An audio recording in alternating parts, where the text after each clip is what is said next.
নেই। তিরমিজি শরীফের 412 নং হাদিসের মধ্যে বর্ণিত হয়েছে, আন উম্মে হাবিবা রাদিয়াল্লাহু তাআলা আনহা ক্বালাত ক্বালা রাসূলুল্লাহ সাল্লাল্লাহু আলাইহি ওয়াসাল্লাম মান সাল্লা ফি ইয়াউমিন ওয়া লাইলাতিন 12 রাকাতান বুনিয়া লাহু বাইতান ফিল জান্নাহ। হযরত উম্মে হাবিবা রাদিয়াল্লাহু তাআলা আনহা থেকে বর্ণিত, তিনি বলেন আল্লাহর হাবিব রাসূল সাল্লাল্লাহু আলাইহি ওয়াসাল্লাম বলেছেন, যে ব্যক্তি দৈনিক 12 রাকাত নামাজ, যেই 12 রাকাত নামাজের বর্ণনা আমি আপনাদের সামনে করেছি, এগুলো দৈনিক পড়বে, বুনিয়া লাহু বাইতান ফিল জান্নাহ, তার জন্য জান্নাতে একটা ঘর নির্মাণ করা হবে। বলেন না সুবহানাল্লাহ।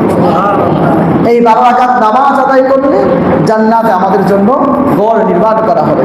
হাদিসের শেষ অংশে এই 12 রাকাত নামাজের বর্ণনা কি সেটা আমি একটু আগে দিয়েছি, সেটা আবার দিয়েছে যে আরবান ক্বাবলা যহরি ওয়া বা'দাহুমা, জোহরের পূর্বে 4 রাকাত, পরে 2 রাকাত, ওয়া বা'দাল মাগরিবি রাকাতাইনি, মাগরিবের পরে 2 রাকাত, ওয়া বা'দাল ইশাই রাকাতাইনি, ইশারের পরে 2 রাকাত, ওয়া ক্বাবলা সালাতা ফজরি, এবং ফজরের পূর্বে 2 রাকাত।